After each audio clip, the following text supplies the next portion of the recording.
Bonsoir à toutes et à tous, heureux de vous retrouver pour la tranche info en direct sur votre antenne Canal 10 Télévision avec au programme de cette soirée Info 10, le journal local et régional qui sera suivi du Focus. Après la coupure publicitaire, nous recevrons les nouveaux dirigeants de la librairie générale. La reprise ne se passe pas finalement comme prévu, ils sont actuellement en litige avec la famille Jazor. Ils nous en diront plus après la coupure pub de 19, mais pour l'instant, place au JT.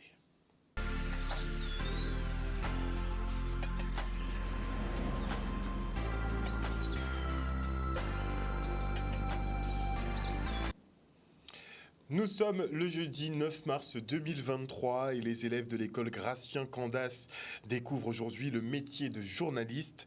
En visite ce matin à la maison de la presse à Basse-Terre, ils se sont entretenus avec notre confrère Danick Zandronis. Le reste en images. Je travaille avec les enfants depuis quelques années et ce projet-là, ça me tenait déjà à cœur depuis bien longtemps. Et j'ai observé qu'effectivement les enfants ne connaissaient pas vraiment les médias. Donc j'ai bien sûr eu la chance de rencontrer M. Zandronis. On a échangé et puis le projet a été validé. Il faut une relève et personnellement moi je pense que je ne suis pas dépassé mais qu'il faut aussi passer la main et il est important avec ces enfants de primaire faire comprendre les rouages de la presse en général et donner aussi à lever cette vocation. On devient aujourd'hui primordial de permettre à des jeunes Guadeloupéens de devenir journalistes ou encore d'autres métiers au niveau de l'audiovisuel. Être journaliste, ça peut nous donner de l'information et ceux qui sont, enfin, les réseaux sociaux nous disent des choses fausses. Je suis sûre que c'est bien et vu que j'ai vu beaucoup de journalistes, je pense que leur travail, ils travaillent très dur pour nous faire des journaux qu'on ne lit pas des fois. Moi, je regarde plutôt sur la télé ou sur ma tablette, mais sinon je ne regarde jamais les journaux. On a à peu près 60 élèves, donc là-dessus on a une dizaine d'élèves qui connaissaient peut-être la radio, mais le fonctionnement encore, cette joie de faire de la radio ou même de l'audiovisuel, parce qu'on en a profité aussi pour montrer le studio de montage de nos confrères de News Antilles en vidéo. Donc cela peut créer l'émulation par rapport à ces enfants et permettre à ces enfants de faire de la radio. Il y a même déjà des promesses des enfants qui veulent revenir avec leurs parents. Ils ont des questions pertinentes parce qu'on voit bien que l'équipe enseignante les a préparés. Donc c'est formidable, les collègues se sont engagés. Et voilà, les élèves ont pris le temps, oui. Franchement, j'étais agréablement surprise par certaines questions, surtout des élèves de CM2. Donc ils vont rentrer au collège l'année prochaine et c'était vraiment très enrichissant l'échange. J'aurais bien aimé poursuivre en ce sens et avoir d'autres projets. Pourquoi pas réaliser de petites émissions avec les élèves, même en les sélectionnant s'ils sont intéressés. Un reportage signé Olivier Félix et notez que les journalistes sont régis par la charte de Munich qui fixe les droits dans notre profession et il y en a 10. Le premier étant de respecter la vérité, quelles qu'en puissent être les conséquences pour le journaliste en question et ce, en raison du droit que le public a de connaître la vérité. En 2, défendre la liberté de l'information, du commentaire et de la critique. En 3, publier seulement des informations dont l'origine est connue ou les accompagner si nécessaire des réserves qui s'imposent et ne pas supprimer des informations essentielles de manière à ne pas altérer les textes et les documents. En 4, ne pas user de méthodes déloyales pour obtenir des informations, des photographies et des documents. En 5, s'obliger à respecter la vie privée des personnes. En 6, rectifier toute information publiée qui se révèle inexacte. En 7, garder le secret professionnel et ne pas divulguer la source des informations obtenues confidentiellement. En 8, s'interdire le plagiat, la calomnie, la diffamation, les accusations sans fondement, ainsi que de recevoir un quelconque avantage en raison de la publication ou de la suppression d'une information, trafic d'infos. En 9, ne jamais confondre le métier de journaliste avec celui du publicitaire ou du propagandiste. N'accepter aucune consigne directe ou indirecte des annonceurs. En 10, refuser toute pression et n'accepter de directives rédactionnelles que des responsables de la rédaction. Un métier, somme toute, de plus en plus difficile à réaliser, vraiment, il faut le dire, mais il faut effectivement garder une certaine intégrité, une certaine droiture quand on exerce ce métier. Et après 12 ans d'échouage de sargasses, nous sommes toujours au même point. Aucune avancée concrète sur les collectes en mer ou sur la valorisation. C'est sans compter l'inexistence d'une carte juridique des sargasses qui permettrait de mener des actions à l'encontre des pays pollueurs qui aident à la prolifération des algues brunes. En tout cas, la coopération régionale de lutte contre les sargasses entend maintenant plaider à l'international pour essayer d'obtenir des résultats, mais ce n'est pas ce qui va ramasser les sargasses sur nos plages et dans nos ports.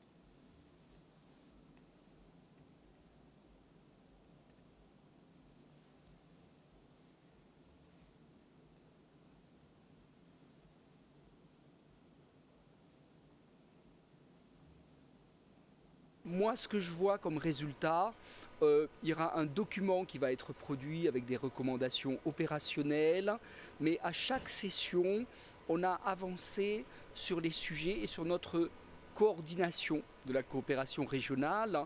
Par exemple, sur la santé, il y a l'idée qu'il y ait une plateforme des acteurs, c'est les ARS, les CHU, pour mieux relancer la coopération régionale après le Covid. Ça passe par des accords, mais ça passe par beaucoup d'actions différentes. Sur les sargasses, il y a des recommandations très importantes où le projet SARCOP européen, piloté par la région Guadeloupe, va se concentrer aussi sur la sensibilisation au niveau international des différentes enceintes multilatérales avec l'aide de l'État, parce que les sargasses, il faut agir évidemment au niveau local, c'est clair. Il faut agir avec les partenaires caribéens, c'est la région. Mais maintenant, on va lancer des actions dans les enceintes multilatérales au niveau global, parce que c'est un sujet majeur et il faut le faire maintenant. Moi, je suis là en fait pour voir comment est-ce qu'on peut agir en complémentarité de toutes ces initiatives que je découvre aujourd'hui. Et on a très envie en fait de permettre aux étudiants qui aujourd'hui peuvent accéder à une mobilité dans la zone, c'est déjà le cas. Entre DOM, on peut déjà financer la mobilité estudiantine. J'aimerais qu'on le fasse aussi avec les pays de la zone. Et donc voir dans ce cadre-là, comment est-ce qu'en complémentarité de cet Erasmus régional, on pourrait agir. Mais comme je le disais, il faut qu'on le fasse, à l'initiative des acteurs locaux. On viendra en réponse à des besoins locaux. Il ne s'agit pas pour nous de construire ce que doit être le développement économique de la zone, ce n'est pas notre sujet. Par contre, intervenir en appui parce qu'on est des services de l'État, parce qu'on est très attaché aux valeurs de la République, parce que l'égalité des chances est aussi quelque chose qu'il faut faire vivre sur ces territoires, vous pourrez compter sur la DOM pour le faire. Nous sommes au démarrage de quelque chose d'extrêmement important parce que vous savez, avec les contraintes environnementales très fortes qui pèsent sur les compagnies maritimes pour qu'elles limitent l'empreinte carbone de leur activité, ça va modifier dans cette zone les routes maritimes. Il y a une opportunité pour la région Guadeloupe, notre territoire, parce qu'on va avoir un hub avec des activités nouvelles, mais ça va rapprocher les territoires d'outre-mer avec les pays de la Caraïbe et ça va nous permettre peut-être, avec ces nouvelles maritimes, de développer de nouvelles filières. Voilà, donc ça a été des sessions, c'était très riche, ça a été très dense et l'idée vraiment, c'est ça le défi maintenant, recommandations opérationnelles pour avoir des actions concrètes. La phase du Covid, heureusement, est quand même maintenant derrière nous et il faut que les coopérations reprennent plus fort dans la région. Et la CNBT part à la rencontre des acteurs économiques de son territoire. Adrien Bayron était ce matin en visite dans une ferme de taille moyenne à Sainte-Rose. Regardez. Nous sommes à Olivier-Sainte-Rose, donc à Morne-Rouge, dans la ferme de M. Cosillac, Jacques d'ailleurs. Donc c'est un exemple de ferme à taille moyenne, mais avec des élevages performants. Et, c'est une très belle ferme, donc vous avez une certaine diversification puisqu'il a un atelier volaille, il a également des bœufs et puis des porcs qui sont destinés à l'élevage ou à l'abattage. Donc bon, on a un exemple de dynamisme économique en termes de structuration agricole ici sur ce territoire-là. On a quelques éleveurs comme ça sur notre territoire. Il ne faut pas oublier que Sainte-Rose, c'est un bastion agricole, hein, puisque dans le passé, c'était la commune par excellence en Guadeloupe qui avait un développement agricole harmonieux. Et puis après la fermeture des usines et l'urbanisation un peu sauvage, on a quelque peu diminué. Mais l'objectif de la ville, de la CNBT, c'est de pouvoir redynamiser économiquement le tissu agricole saint-rosien et de l'ensemble du territoire pour suivre des exemples comme celui de M. Koziak. Le président du CNBT, c'est effectivement, je suis sur le territoire de la CNBT. Et c'est normal qu'il fallait inviter le président pour montrer au président ce qui se fait effectivement sur le territoire de la CNBT, quoi. Il y a une production agricole qui existe, c'est l'occasion, il fallait effectivement voir, découvrir ce que nous faisons sur le territoire. Ce n'est pas une question d'aide, enfin, c'est une question déjà. Il y a des problèmes effectivement, notamment dans la filière bovine. Voilà quoi, c'était l'occasion pour lui montrer ce que nous faisons, ce que nous savons faire. Et il y a lieu aussi d'aider, d'accompagner et de réfléchir comment pour effectivement faire des propositions pour voir comment on augmente effectivement le cheptel bovin qui est en nette diminution. Au niveau de la CNBT, nous avons mis en place deux choses, que je puisse assurer des permanences pour rencontrer nos administrés sur leurs différentes doléances, mais aussi qu'une fois par semaine, ou tout au moins tous les 15 jours, que nous puissions visiter des unités de production ou des unités en matière agricole. Aujourd'hui, c'est la ferme que nous visitons. En plus, on a l'avantage qu'au-delà de l'élevage de bovins, caprins, également le porc et également la volaille. Et c'était aussi l'occasion, au-delà de cette présentation, de faire un peu le point sur les difficultés rencontrées par la profession. Et donc, il y avait également le président de la coopérative et nous avons pu échanger. Et avec la région, on va, d'ici la fin d'année, faire une première réunion pour prendre un certain nombre de mesures, puisque j'avais eu l'occasion avec le président de région d'initier une réunion sur l'élevage et cette nécessité que nous puissions augmenter la production, puisque depuis une dizaine d'années, on constate cette baisse de la production. Et je reçois maintenant Boris Damas, qui est jeune agriculteur, producteur de volailles et parrain de la 2e édition de A Green Startup. Bonsoir Monsieur Damas. Bonsoir à tous. Alors on parle souvent effectivement de relancer les filières de production, d'augmenter les volumes de production, surtout au niveau bovin, ovin et sur la volaille. Comment se porte votre société en ce moment? Vous êtes producteur de poulet, comment ça va? Nous, ça va, hein. On se développe gentiment, on a démarré gentiment et puis les choses évoluent malgré l'enchaînement des crises sanitaires, sociales, même de guerre. On parle de guerre en Ukraine, mais bon, nous, on a démarré. Tout le monde nous disait qu'il ne fallait pas démarrer, ce n'était pas le bon moment. Et puis, on est là et on est présent toujours. Hein.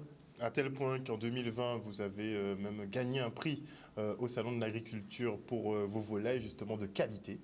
Oui, alors pas au Salon de l'Agriculture, c'était au concours à Green Startup. Green Startup, pardon. Par contre, la semaine dernière, effectivement, on était au Salon de l'Agriculture, mais c'est à Green Startup, effectivement, on a participé à ce concours. Et c'est vrai que le concours nous a effectivement aidé à évoluer, à faire l'entreprise évoluer, à avoir de la visibilité, à avoir du réseau dans le secteur, dans le monde agricole. Et je pense que c'est une bonne chose aujourd'hui pour notre entreprise.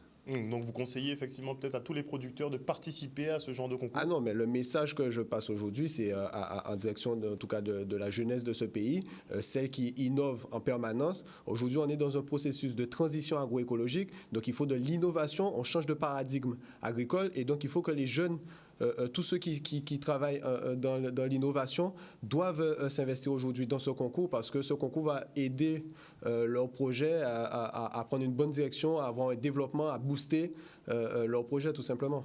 Alors vous avez choisi justement le poulet bio, 100% bio. Donc ça marche bien ça? 100% bio et ça fonctionne. Alors les gens, il y a des personnes qui me disent mais est-ce que ça marche vraiment, ça coûte cher et tout? Figurez-vous qu'on a toutes les tranches sociales qui consomment notre poulet aujourd'hui, du retraité au cadre sup, en passant par les jeunes ou les moins jeunes. Tout le monde aujourd'hui consomme notre poulet parce que c'est une volaille de qualité. Donc ce sont principalement des freins des freins peut-être imaginaires qu'on met dans la tête de beaucoup de producteurs. Totalement, totalement. Aujourd'hui, il faut qu'on commence à travailler dans ce que j'appelle l'alimentation de qualité. Mon leitmotiv, c'est la démocratisation de l'alimentation de qualité, que tout le monde puisse avoir accès à une alimentation de qualité. Mais bien évidemment, ça nécessite des choix. Okay? Moi, aujourd'hui, je ne fume pas, je ne bois pas, et j'ai décidé d'avoir une bonne alimentation. Ben, aujourd'hui, c'est chacun fait ses choix, mais ceux qui, en tout cas, veulent aller vers cette direction, ben, nous, on est là pour leur offrir, en tout cas, ce produit. Alors, comment s'est passé le salon de l'agriculture ? Le salon de l'agriculture s'est très bien passé. On a eu l'occasion justement de promotionner le concours à Green Startup au salon pour les jeunes qui étaient présents là-bas. Mais dès qu'on a eu l'occasion d'intervenir, on l'a fait aujourd'hui. Et à part de ça, on a consolidé les relations avec les institutions lorsqu'on était présent là-bas. Donc soit avec le national, soit avec le territoire de la Guadeloupe, etc. A priori, la production de poulet serait la meilleure ici en Guadeloupe. Je parle en termes de volume par rapport au marché qu'on a. Vous avez une grosse marge de progression ou bien le marché arrive bientôt à saturation ? Non, on est loin d'atteindre. Aujourd'hui, alors je ne maîtrise pas forcément tous les chiffres, mais il me semble qu'aujourd'hui en Guadeloupe, c'est 13 000 tonnes de poulets qui sont consommés chaque année. On est encore loin d'atteindre ces objectifs. Donc il y a encore du travail à faire sur le poulet, que ce soit en conventionnel, que ce soit en intermédiaire ou en label biologique. Il y a beaucoup de travail à faire sur la volaille et c'est vrai que c'est une production qui ne mobilise pas forcément beaucoup de place. Donc on peut aller en ce sens. Mais vous avez choisi quand même le plein air, là où certains sont des concentrations de poulets carrément. Vous avez choisi quand même le plein air, donc ça demande quand même une superficie. Oui. Ce qui est sûr, c'est que nous, on mobilise de la superficie parce qu'on a choisi de travailler en ce sens sur de l'extensif. Donc, effectivement, la concentration en bâtiment est diminuée. À l'extérieur, c'est 4 mètres carrés minimum par volaille. Et forcément, les poulets, ils évoluent dans des mornes. Donc, ça permet d'améliorer effectivement la qualité de la volaille qui est proposée. Et donc, en fait, ce sont tous ces éléments que j'ai eu l'occasion de présenter au concours qui m'ont permis d'avoir le prix que j'ai eu. Et aujourd'hui, c'est là où je parle d'innovation. On a fait le choix de l'innovation. Il y a des gens qui disaient que ça n'allait pas marcher. Et aujourd'hui, l'activité, elle marche. Donc, lorsque vous avez des projets innovants, n'hésitez pas à participer à ce concours pour présenter. Et derrière, vous aurez des accompagnements non seulement financiers, mais aussi techniques, administratifs, comptables pour vous aider à propulser votre entreprise à un autre niveau. Est-ce que votre business model a besoin de financement externe ou bien est-ce que la machine roule bien ? La machine aujourd'hui, elle roule sur les fonds propres. Après, nous, bien évidemment, l'objectif, comme je disais, c'était de démocratiser l'alimentation de qualité. Et donc, forcément, nous, on fait toutes les demandes d'aide pour qu'on puisse effectivement diminuer le coût de production et que ce soit de plus en plus accessible au commun des mortels. Mais ce qui est sûr, c'est que moi, un coût de production, je mets une marge et l'activité, elle se développe. On a une bonne traçabilité des produits. Ah non, mais traçabilité 100%. On est présent à chaque étape de la production du produit. Je répète encore, ce sont des éléments que j'ai présentés au concours, mais on est présent à la production, on est présent à l'abattage, on est présent au conditionnement, on est présent à la distribution, on est présent à toutes les étapes et donc on garantit effectivement 100% de la traçabilité de notre produit. Bientôt une phase de développement ? Développement, oui, on est déjà en train de travailler sur la suite des projets. Nous, on veut savoir. Oui. Donc, vous produisez combien à peu près par an là ? Là, on est à peu près autour de 7500, 8000 têtes par an. 7500 8000 têtes par an. Vous pourrez doubler dans combien de temps ? Là, on travaille à doubler, et sérieusement même. Donc ça veut dire que c'est pour bientôt, voilà, ne pas parler vite. Oui, à faire autre chose aussi. Mais voilà. Diversification aussi. Oui.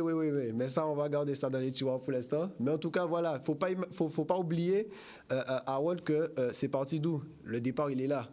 Il est parti de ce concours, de techniciens qui m'ont accompagné, de ma capacité aujourd'hui à garder les relations avec tout ce monde agricole. Parce qu'il faut son réseau quand même. Il faut Exactement. Je prends un autre exemple. J'ai notre ami Fabrice Eutrope.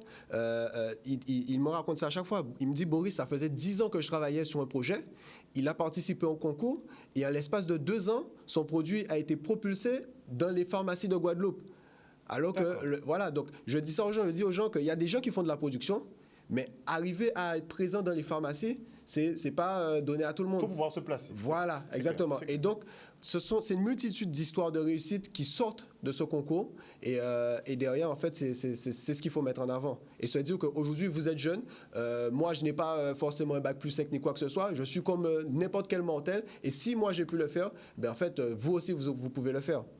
Enfin, tout le monde peut le faire, mais il faut la volonté. Exactement. Il faut vraiment une volonté de faire pour tenir contre vents et marées, parce que c'était pas facile au début. Hein. Oui, ça par contre, il ne faut pas l'oublier. Mais bon, le mental, c'est ce qui fera la différence. Hein, dans tous les cas. Donc, les inscriptions sont encore ouvertes pour participer au concours Green Startup? Oui, les inscriptions sont ouvertes, d'ailleurs jusqu'au 27 mars.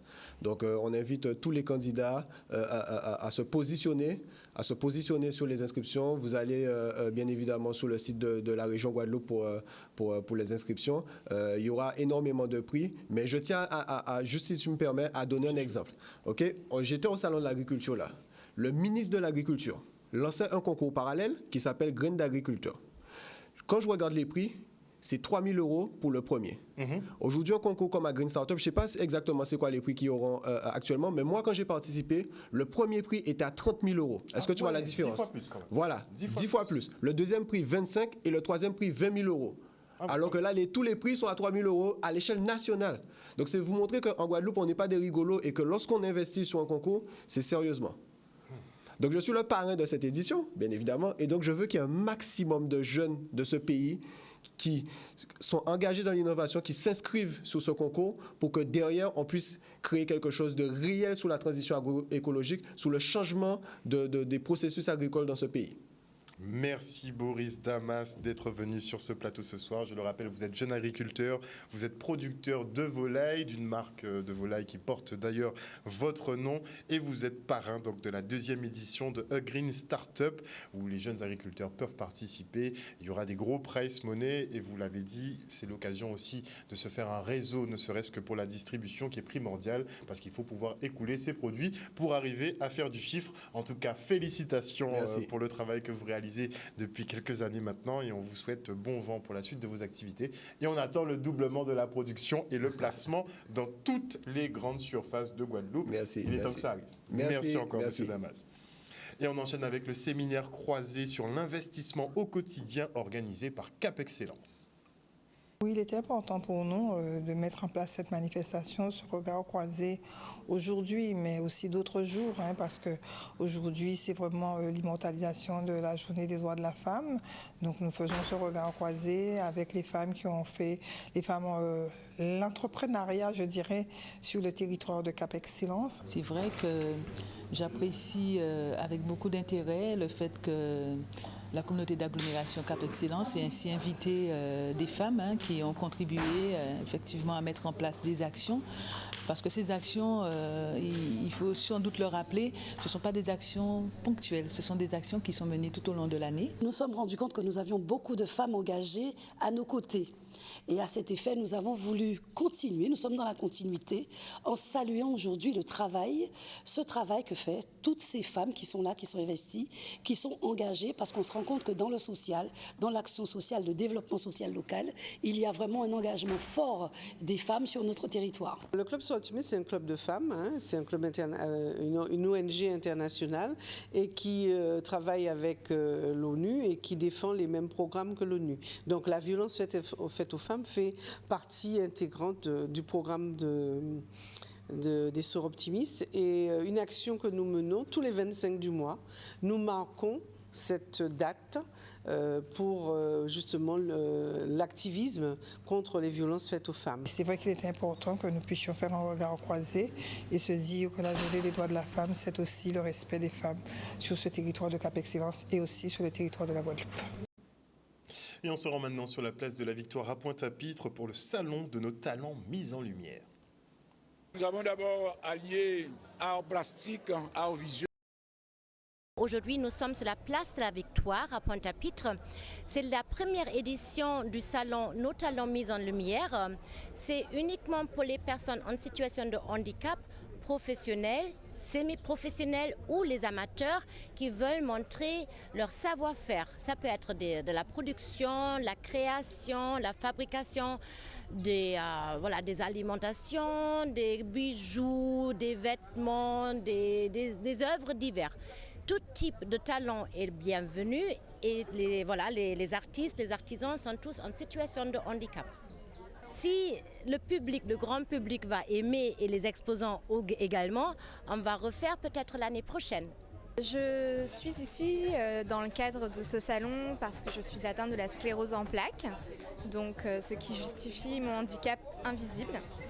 Et je suis également la créatrice de l'entreprise Écrin de Bonne Humeur que j'ai créée en 2017 avant le diagnostic de ma maladie. Je suis directrice artistique, donc j'accompagne d'une part les professionnels sur toute la gestion de leur image, la création graphique et le web design.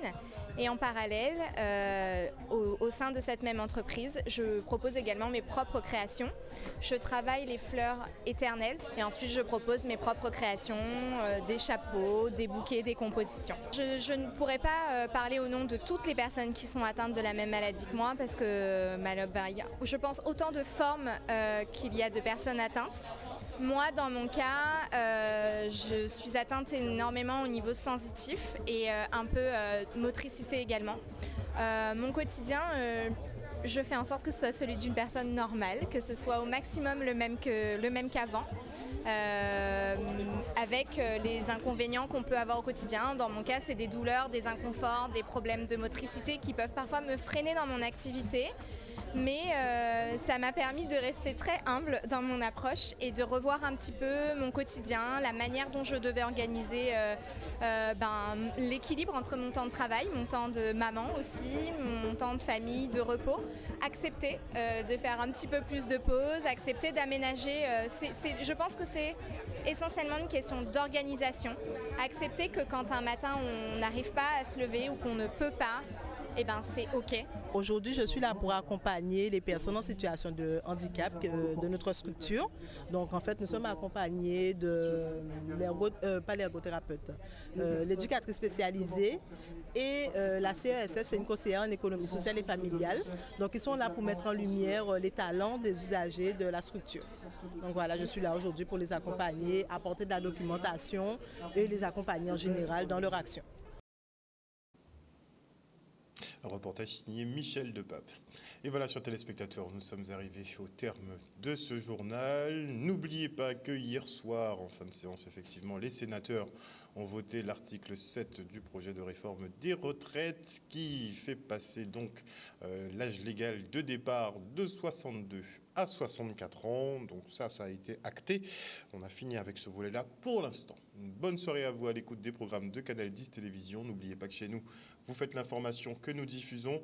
Le journal local revient demain à 18h30. Une bonne soirée à vous. Bisous, bisous tout le monde.